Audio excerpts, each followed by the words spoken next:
Voilà, que Dieu vous bénisse vraiment. Vous savez, oh là là, imaginez-vous ça. Jésus est vraiment vivant. Aujourd'hui, il est vraiment ressuscité, il est en chair. C'est une chair, il est en chair et en os, mais c'est une chair pas comme la nôtre. C'est une chair transformée, on va dire. C'est c'est ce que nous allons devenir exactement à notre résurrection. Nous allons pouvoir passer à travers les murs sans obstacle. Oh, du moins, il n'y aura pas de murs là-bas qui nous bloqueront. Au ciel, je crois que c'est une autre configuration de l'espace et de l'atmosphère. Mais en tout cas, je me réjouis particulièrement de voir Jésus. Je brûle de voir Jésus vivant. Ah là là là là. Ça va être quelque chose quand même. Je ne sais pas si vous vous rendez compte qu'on va vivre. Ce moment tellement attendu. Il y en a qui ont eu la chance de le voir déjà ici-bas sur Terre. Moi, ça ne m'est pas arrivé. Je n'ai jamais vu encore Jésus. Je sais je connais l'un ou l'autre frère, des serviteurs de Dieu qui ont, même certains qui ne sont pas serviteurs de Dieu, qui ont vu Jésus. Et quelque part, j'ai dit, ils ont de la chance, j'aurais bien aimé être à leur place. Moi, il ne m'a jamais fait cette grâce-là, mais en tout cas, à faute de le voir, sa présence est merveilleuse. Vous savez, on sait tous que Jésus habite en nous. Ça, c'est une chose. Mais ça nous fait du bien de savoir qu'il est avec nous, qu'il est en nous et qu'il est pour nous, comme on l'a chanté ce matin. C'est déjà pas mal du tout.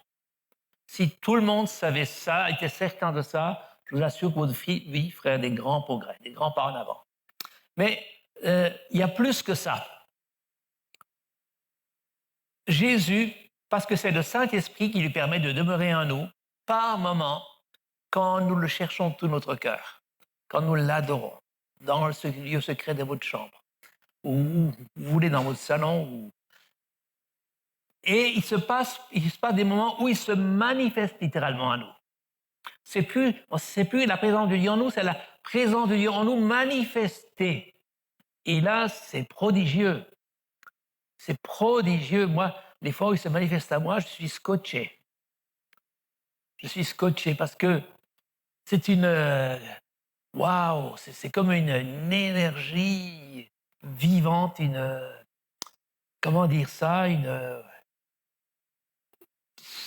c'est quelque chose de, comment l'expliquer?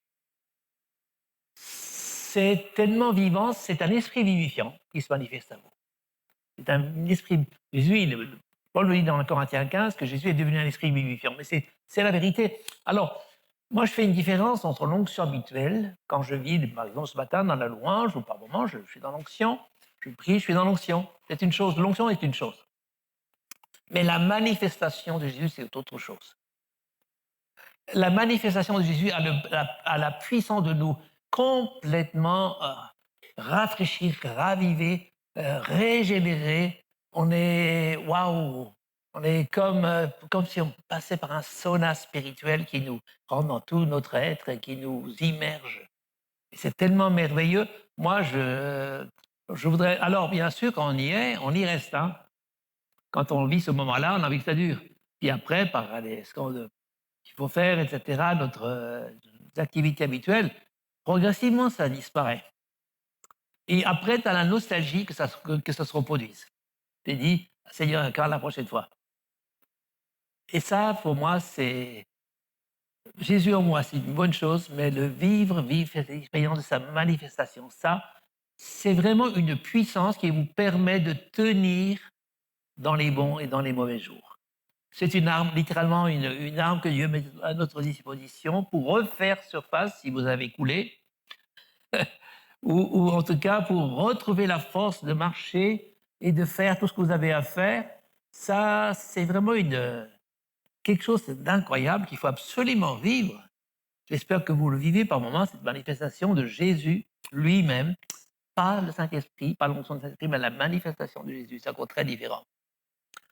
Alléluia, je me réjouis tellement le jour où je serai là-haut, de voir le Père enfin, voir comment il est. ça m'intéresse prodigieusement. Moi, je ne sais pas si ça vous intéresse, mais moi, ça m'intéresse prodigieusement de voir le Père. Je sais, j'ai vu à travers Daniel 7, quand il apparaît dans l'Ancien des jours avec ses cheveux blancs comme de la neige. D'ailleurs, Jésus apparaît aussi de cette façon-là dans l'Apocalypse, à Jean. Mais en tout cas, ce trône de feu, c'est comme il est décrit par Ézéchiel, il est complètement comme, il est entouré d'un rayonnement comme l'arc-en-ciel. Son corps est de sardoine et de topaze. Il est il est comme toute la partie inférieure, elle est complètement incandescente. Et le buste, on le voit, il est décrit nulle part, ni son visage, si, son visage est décrit un peu par Daniel, mais j'ai vraiment envie de voir ça de plus près. Quand je lis ça, ça me dit, mince, ouais, c'est chouette la vie, mais quand même, ce que je vais vivre à ce moment-là, ça va être autre chose, hein. Ça va être autre chose. Et ça va être éternel, les amis, éternel. Waouh, éternel. Ouf, qu'est-ce qui nous attend? C'est pour ça que l'Apocalypse, on le traduit, Apocalypse en grec, ça veut dire révélation en fait, hein, dévoilement, révélation des choses futures. Mais aujourd'hui, on est Pâques, et je crois, comme dit tout à l'heure, en célébrant la Sainte Seine, Richard disait que c'est une Pâques, que c'est une Sainte Seine spéciale parce que c'est la Sainte Seine de Pâques. C'est la Sainte Seine que Jésus a partagée avec ses disciples avant de mourir, la dernière scène. Et je crois que cette Pâques 25 est une Pâques effectivement spéciale. Vous allez comprendre pourquoi dans quelques instants. J'aimerais qu'on prie un moment pour que vraiment nous ayons... Je vous invite tout le peuple à prier, s'il vous plaît. Priez-le. Merci de vous lever et de prier, peut-être. Levez-vous même, s'il vous plaît. Et puis, parce que nous avons vraiment quelqu'un à qui nous voulons rendre honneur et gloire. Et aucun des anciens, des 24 anciens qui étaient autour du trône, ne l'adorait assis. Ils se sont tous levés. Et après, ils se sont même prosternés. Ils ont jeté leur couronne. Seigneur, nous te louons, nous te bénissons, parce que tu es là au milieu de nous. Et nous te demandons vraiment cette grâce, Seigneur, d'être visité par toi encore en ce jour et de recevoir, Seigneur, une manne spirituelle qui nous fortifie aujourd'hui, qui nous renforce dans notre espérance, qui nous donne du punch, Seigneur. Tu es le pain de vie descendu du ciel, Seigneur, mais tu as plus que ça encore. Tu vas encore nous surprendre, Seigneur. Alléluia, alléluia, nous te rendons gloire, Seigneur. Merci, Seigneur, merci de visiter ton peuple, merci de lui faire du bien, c'est ton troupeau, Seigneur. Alléluia, merci, Seigneur, pour ce que tu as prévu. Merci, ton Saint-Esprit vient visiter pendant ce temps. Chacun, chacune, Seigneur, merci que chacun puisse recevoir une visitation de ton esprit. Nous te louons, Seigneur, parce que tu es présent, nous savons, ton Saint-Esprit est là. Merci, merci de nous ouvrir les yeux, d'ouvrir nos oreilles de nos cœurs, Seigneur. Merci, Seigneur, nous te louons, nous te bénissons, Seigneur, nous te bénissons. Alléluia. Merci, Seigneur. Merci, Seigneur. Alléluia. Oh, vous pouvez vous asseoir. J'espère que vous allez bien et que vraiment je suis content de vous voir aujourd'hui. Vous êtes la famille de Dieu. Vous êtes la famille de Dieu. Il y a une famille naturelle et une famille spirituelle qui est la famille de Dieu. Et je suis heureux de voir que l'amour progresse parmi vous. La solidarité progresse. Le Seigneur, ça ne l'intéresse pas que des gens se réunissent seulement. C'est bien qu'ils se réunissent pour l'adorer, mais il cherche un corps où chaque partie est vivante et prend soin de l'autre et est sensible à l'état de l'autre. Comme quand dans votre corps, que vos pieds vous font mal, votre tête ne vous fait pas mal, votre bras vous fait pas mal, vous dites, mais en fait, vos pieds vous font mal. Et alors tout le corps réagit, tout le corps soupire à ce que votre pied soit restauré. Pareil pour une autre partie. Hein, quelqu'un qui a mal au foie, eh bien le pauvre, il a besoin vraiment que le foie aille mieux.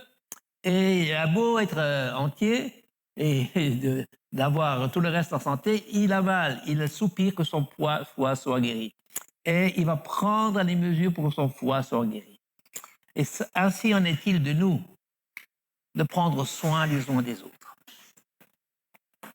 Simplement pas être des membres comme un membre d'un club. Ils viennent et puis ils repartent, ils ont joué leur partie, puis après ils repartent.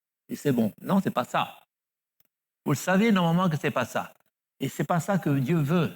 Et Dieu veut vraiment que nous apprenions à nous servir les uns les autres, à nous encourager les uns les autres, à nous bénir les uns les autres.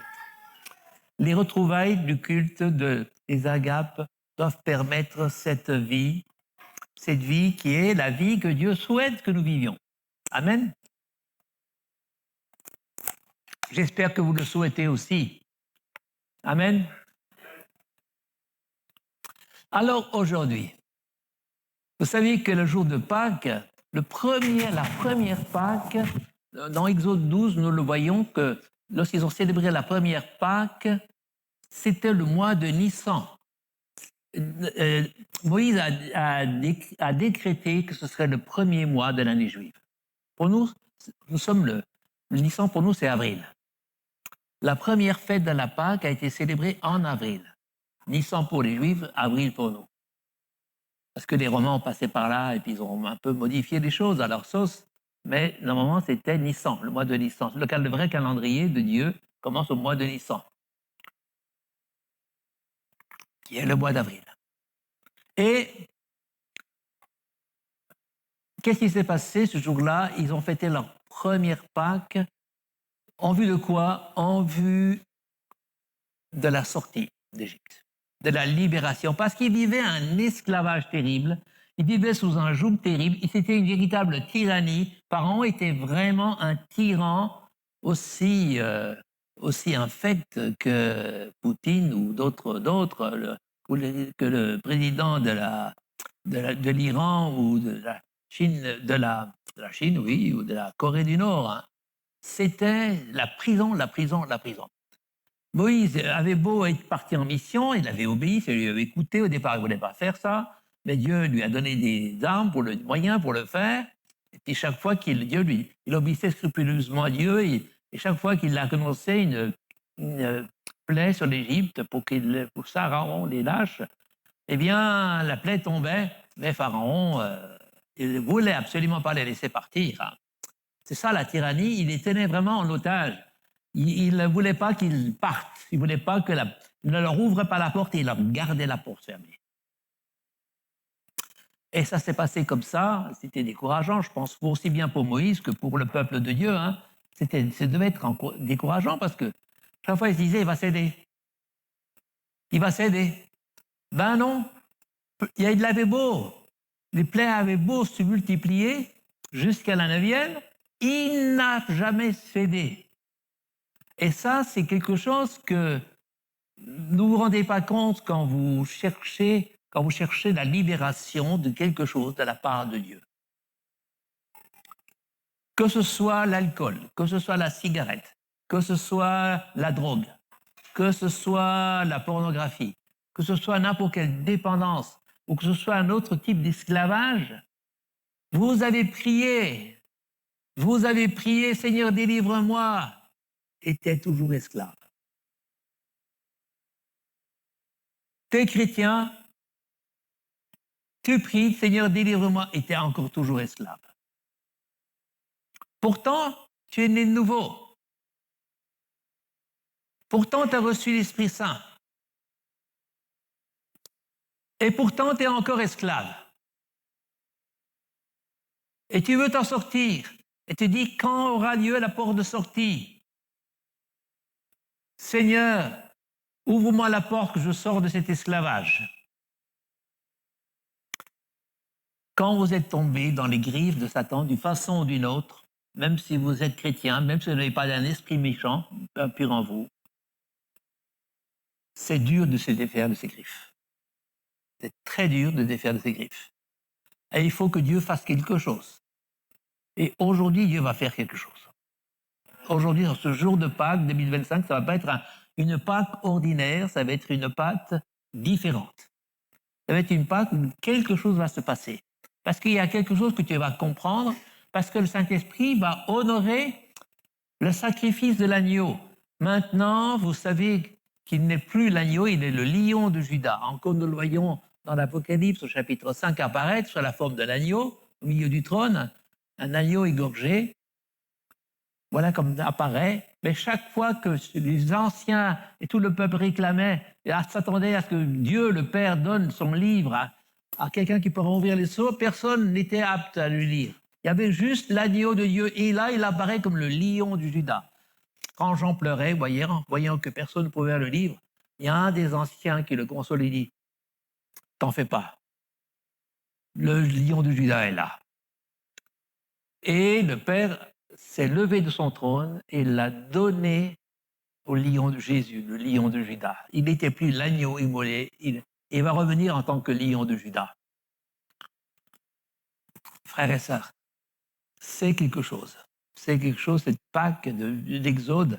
On va la lire ensemble. Et ce jour-là, c'était la fin du bras de fer entre Dieu et Satan. Parce que Pharaon était un serviteur de Satan. Moïse est un serviteur de Dieu. Et ça se passe comme ça ici sur Terre. Dieu a toujours son représentant. Et les diables ont aussi ses représentants.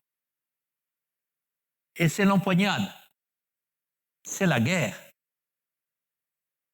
Et cette guerre doit se solder par une victoire. Et Dieu est le Dieu de la victoire.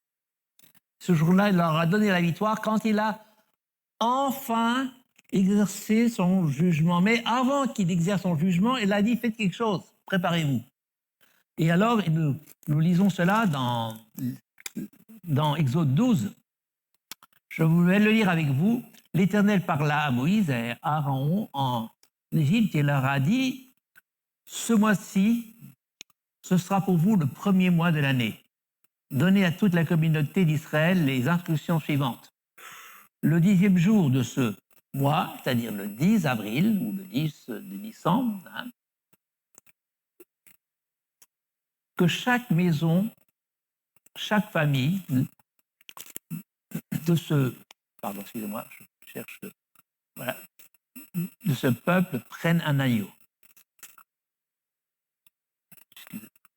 Voilà,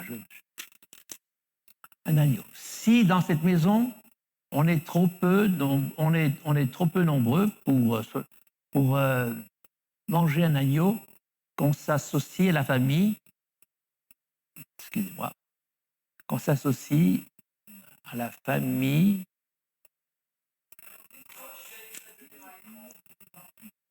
ouais, ah oui, c'est ça. C'est mieux, c'est une bonne idée. On prendra avec son proche voisin, selon le nombre de personnes, vous compterez pour cet agneau d'après ce que chacun peut manger. Continuons. Ce sera un agneau sans défaut mâle, âgé d'1 an. Vous pourrez prendre un agneau ou un chevreau. Vous le garderez jusqu'au 14e jour de ce mois. Écoutez bien, cet agneau est réservé pour le 14e jour. Généralement, la Pâque est fêtée le 14e jour du mois d'avril, autrement dit, 14e jour du mois de Nissan. Et toute l'assemblée d'Israël l'immolera dans les 2 soirs, entre les 2 soirs de ce jour, 14-15 ou 13-14. On prendra son sang et on mettra sur les 2 poteaux et sur le linteau de la porte des maisons et on le mangera. Et on le mangera. Cette nuit même, on en mangera la chair rôtie au feu, on la mangera avec des pains sans levain et des herbes amères. Continuons. Vous le mangerez point demi-cuit ou bouilli dans l'eau, mais il sera rôti au feu avec la tête, les jambes et à l'intérieur. Vous n'en laisserez rien jusqu'au matin. Et s'il en reste quelque chose le matin, vous le brûlerez au feu. Continuons. Quand vous le mangerez, vous aurez vos reins sains, vos souliers aux pieds et votre bâton à la main, et vous le mangerez à la hâte, car c'est la Pâque de l'Éternel. Continuez.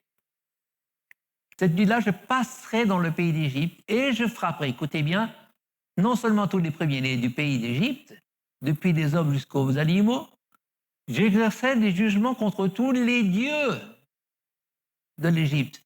Pas seulement contre les premiers-nés, contre les animaux, mais contre les dieux. Pluralité, le panthéon égyptien, qui était donc le panthéon auquel les sorciers, aussi bien Pharaon que ses magiciens, etc., adoraient. Hein. Voilà. Et donc, voilà, je suis l'Éternel, je suis Yahvé. Ensuite, le sang vous servira de signe sur les maisons où vous serez, et je verrai le sang et je passerai par-dessus. Alors on retient toujours que la Pâque s'est passée par-dessus, mais c'est beaucoup plus que ça. On va voir.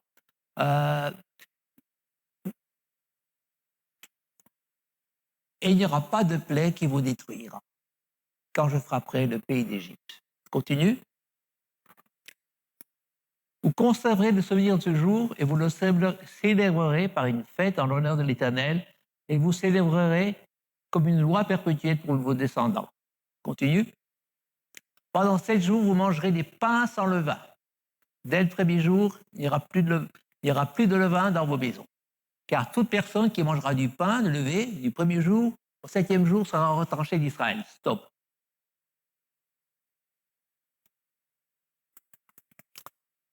Quelle histoire, hein? C'est des consignes très précises. Fallait pas rigoler parce que tout l'enjeu de la libération du peuple était là. Fallait que chacun, et s'ils ne respectaient pas les consignes, ça allait mal se passer pour eux. S'ils ne mettaient pas le sang sur les linteaux, le destructeur allait venir et ils allaient être frappés. Dieu voulait faire une différence entre son peuple et le peuple d'Égypte qui les tenait oppressés. Frères et sœurs, je crois que c'est vraiment très important de comprendre ceci, c'est que cette délivrance de l'Égypte a nécessité un jugement. Il n'y aura pas eu de jugement, il n'y aura pas eu de délivrance, parce que Pharaon aurait encore continué à résister. Quand vous êtes lié et oppressé depuis vous êtes esclave de quelque chose, il n'y a aucune négociation possible avec l'ennemi. L'ennemi doit être jugé. Celui qui vous tient en captivité doit être jugé. S'il n'y a pas de jugement, il n'y aura pas de libération. Et c'est à travers le jugement que Dieu a donné parallèlement le sang de l'agneau et le sang de cet agneau pour échapper au jugement et pour être libre. Pour que la porte de la prison s'ouvre, il fallait que le sang de l'agneau ait coulé. Il fallait que l'agneau ait été mangé. Et je crois que ça vous rappelle une chose, ça. Je sais que souvent on est choqué par ce passage dans les Écritures où Jésus dit, ça se trouve dans Jean 6, 53, Jésus leur dit, Amen, Amen, je vous le dis, si vous ne mangez pas la chair du Fils de l'homme et si vous ne buvez pas son sang, vous n'avez pas de vie en vous. Celui qui mange ma chair et qui boit mon sang a la vie éternelle et moi je le relèverai au dernier jour. Car ma chair est une vraie nourriture et mon sang est un vrai boisson. Celui qui mange ma chair et boit mon sang demeure en moi, comme moi je demeure en lui. Frères et sœurs, il y a des disciples, quand ils ont entendu ça, ils ont été très choqués, certains l'ont quitté. Il a même demandé à Pierre, toi tu veux aussi me quitter? Parce qu'ils ne comprenaient pas cette parole. Mais en fait, cette parole, c'est une évocation de ce qu'ont fait les Juifs à la Pâque. Qu'est-ce qu'ils ont fait à la Pâque pour leur délivrance? Il a fallu qu'ils mangent l'agneau, comme on l'a lu. Il a fallu ce sang soit utilisé et répandu et mis sur des poteaux. Et il n'y aurait pas eu de délivrance s'ils n'avaient pas mangé l'agneau. Et c'est simplement ce passage de Jésus, c'est une évocation du repas de la Pâque juive, où ils ont littéralement mangé l'agneau. Et Jésus dit, vous devez littéralement me manger. Ça veut dire, vous devez vous nourrir de moi. Tout ce que j'ai, je vous le donne. Ça vous sert de nourriture. Je veux que vous nourrissiez de moi. et que vous goûtiez combien le Seigneur est bon. Amen. Alors, moi je crois que c'est ce qui va se passer ici dans cette Pâque. Je crois que Dieu veut répandre sa grâce au milieu d'un jugement, parce que nous entrons dans un temps de jugement pour les nations. Je pense qu'on va vers un effondrement économique plus ou moins rapide. Je ne sais pas à quelle vitesse ça va prendre, mais je crois qu'on va entrer dans quelque chose qui va secouer la terre. Il y a un jugement de Dieu qui vient sur les nations blasphématrices ou qui étaient chrétiennes et qui tournent le dos à Dieu. Il y a un jugement qui vient. Il y a un jugement qui vient. Et nous passons à travers ce jugement par la grâce de Dieu, à cause de l'agneau de Dieu.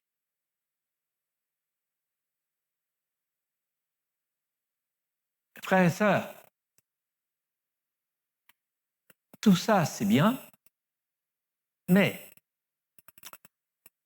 Moïse a dit autre chose. Il a donné des consignes très précises. Il a dit qu'il fallait prendre des pains sans levain et veiller à ce qu'il n'y ait plus de levain du tout dans les maisons. Et ça, c'est une histoire que l'apôtre Paul, nous ressort quand on célèbre la Pâque. Dans 1 Corinthiens chapitre 5, l'apôtre Pierre, qu'est-ce qu'il nous dit à propos de ça? Il dit, il n'y a pas de quoi être fier. Ne savez-vous pas qu'un peu de levain fait lever la pâte tout entière? Purifiez-vous donc du vieux levain, afin que vous soyez une nouvelle Pâque, puisque vous êtes normalement sans levain, car aussi Jésus-Christ, notre Pâque, a été sacrifié. C'est pourquoi célébrons la fête de la Pâque, non avec du vieux levain, c'est-à-dire avec du levain, par exemple, de la malice ou de la méchanceté, mais avec des pains sans levain de la sincérité, de la pureté et de la vérité. Waouh! Cette histoire de pain sans levain, du levain qui fait lever la pâte, est un message toujours actuel. La Pâque, si on veut vivre tous les bénéfices de la Pâque, il faut veiller à éliminer le levain de la pâte. Parce qu'un peu de levain fait lever toute la pâte, dit l'apôtre Paul dans ce même texte. Et il dit que le levain, ici, c'est la... Alors, certains, selon les traductions, ils disent que c'est ou bien la méchanceté, ou alors certains disent la malice. D'autres traducteurs disent la perfidie. Ça, c'est encore plus grave que la malice, la perfidie. Ou d'autres disent tout simplement le mal. Alors, on a le choix, le mal, la malfaisance, disent certains, la malice ou la perfidie. Faites votre choix au niveau de la version qui vous paraît la plus juste. Moi, je ne sais pas laquelle est la plus juste, mais peut-être que ça englobe toutes ces façons de le dire. Chacun, donc, vous savez, l'hébreu est c'est en grec. Parfois, le grec est aussi complexe que l'hébreu. Et il y a différentes nuances dans un même mot qui peuvent être ressorties. Et alors, je vous encourage, frères et sœurs, s'il y a de la perfidie ou de l'hypocrisie même, oui, parce que l'hypocrisie, pourquoi je la cite? Parce que Jésus, à la fin de la multiplication des pains, quand ils s'étaient retrouvés, et que les gens demandaient encore s'il y avait du pain, que les disciples disaient, mais alors, ils ne comprenaient pas qu'est-ce que Jésus voulait faire. Et il a dit, faites gaffe, les gars. Méfiez-vous du levain, de l'hypocrisie, qui est le levain des pharisiens. Il dit ça du Sadducéens.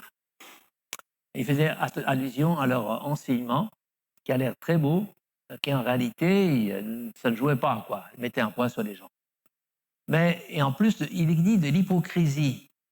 Ça veut dire qu'il ne le mettait pas en pratique, il l'enseignait, mais il ne le pratiquait pas. Ça, c'est une histoire, hein. C'était quelque chose de... Toujours la même chose, hein. Si tu crois que ce que Dieu dit est la vérité, mais que tu ne le pratiques quand même pas, tu as beau dire que tu es chrétien, Tu es chrétien, oui, d'accord, mais tu es quelque part dans l'hypocrisie, dans une double jeu. D'un côté, tu crois, mais de l'autre côté, tu ne fais pas.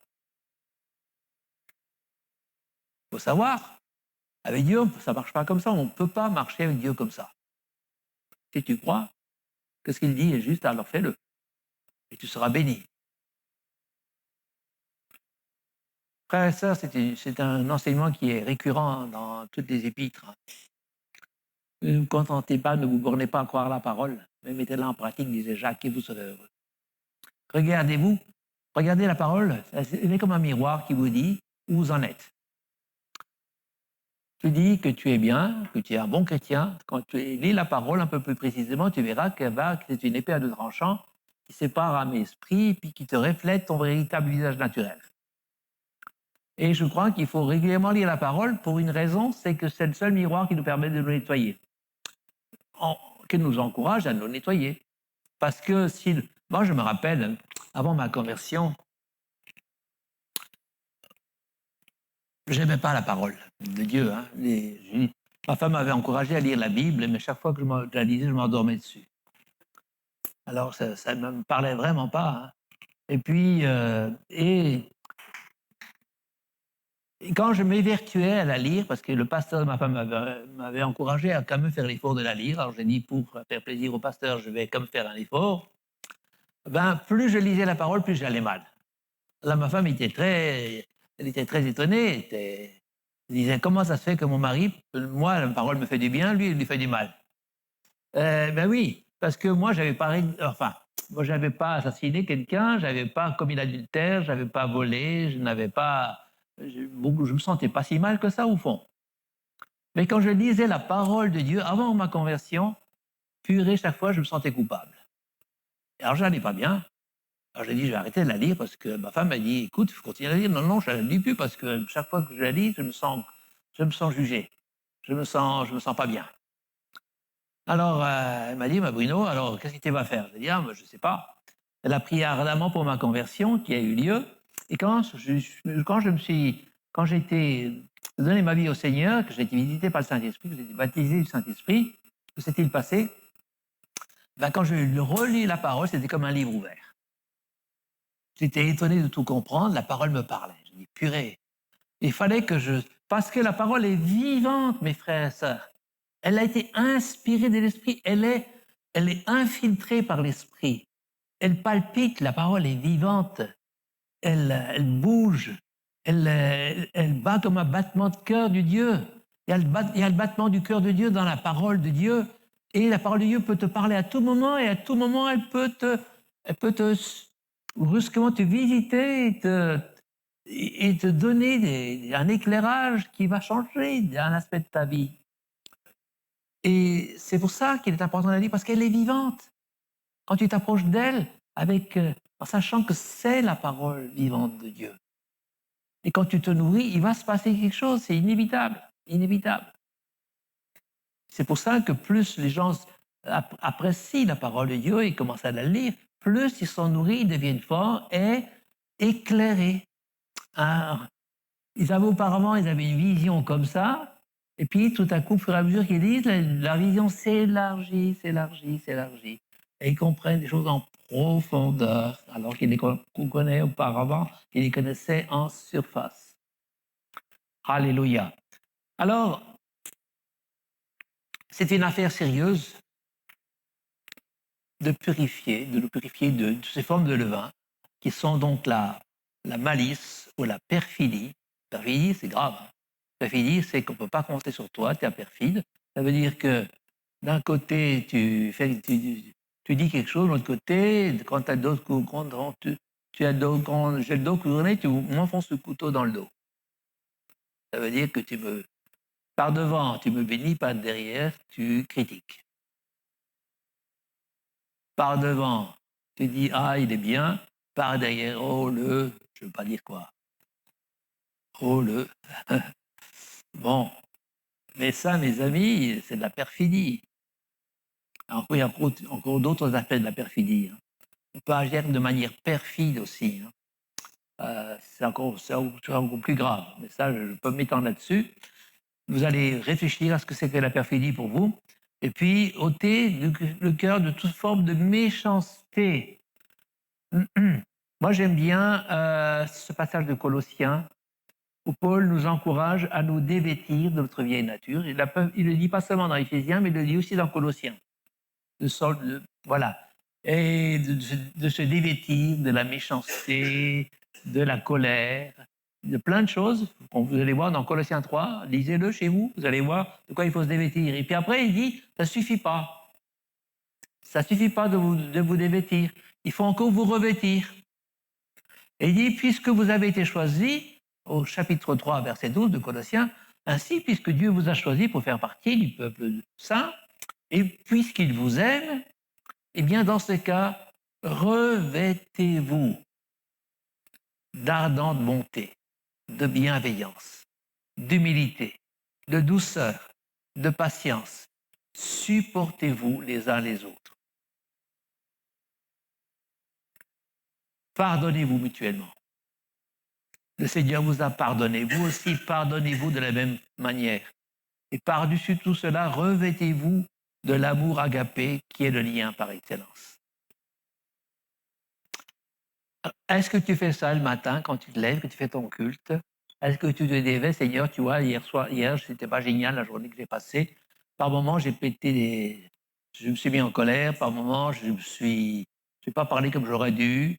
Seigneur, lave-moi de hier. Aujourd'hui, je veux me dévêtir de mon vieil homme et je veux me revêtir de l'homme nouveau, qui se renouvelle à la ressemblance de Jésus-Christ. Et ainsi, je serai transformé de gloire en gloire par l'Esprit.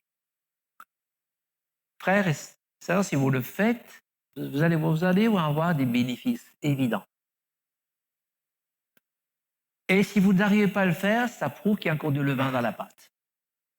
C'est qu'il y a encore une forme de méchanceté en vous qu'il faut déposer à la croix. Il faut la reconnaître d'abord, il faut oser la reconnaître, il faut s'en repentir et ensuite réessayer. Vous allez voir que ça va être plus facile une fois que vous êtes repenti.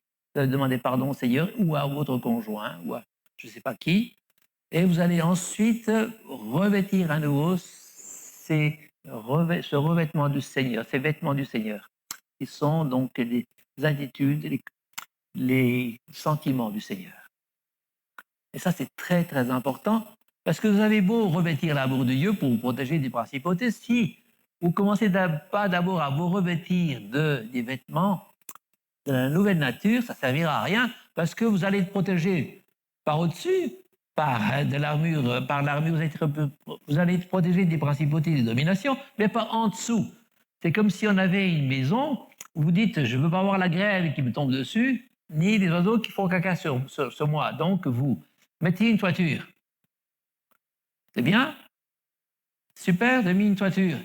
Mais tant que vous n'avez pas fermé les fenêtres et les portes, les mouches et les rats, les poules et tout ce que vous voulez, vous rentrez dedans. Par là. Donc, il faut absolument que pas seulement le haut soit fermé, mais que le bas, horizontalement, soit fermé aussi. Verticalement, pardon, horizontalement. Les entrées qui offrent des points d'entrée à toutes sortes de bêtes, de bestioles, et parfois aux voleurs. Hein, il faut aussi fermer cela. Et ça, on ne les ferme pas avec l'armure, on les ferme avec le vêtement du Seigneur que vous acceptez de mettre sur vous. Vous comprenez? C'est très important. Parce que si vous faites les deux, si vous ne faites qu'un, ça va déjà vous protéger, mais si vous faites les deux, vous allez être entièrement protégé. Amen. Alors, voilà, mes frères et sœurs, c'est cette Pâque-là que Dieu voudrait que vous fêtiez. Une Pâque avec des pains sans levain. Et puis, si vous avez des choses à régler, réglez-les aujourd'hui encore cette fête de Pâques, avec soit votre conjoint, soit vos enfants, soit des amis ou que sais-je. Réglez ça aujourd'hui à Pâques. Vous allez voir que la vie de résurrection en Christ va se manifester beaucoup plus fortement en vous. Vous allez vivre quelque chose de neuf. Et aujourd'hui, je veux prier pour ceux qui ont envie de dépendance, quelle qu'elle soit. Je vous invite à vous mettre ici devant, à venir ici, vous approcher, et je vais prier pour vous. Seigneur, c'est un temps, ah oui.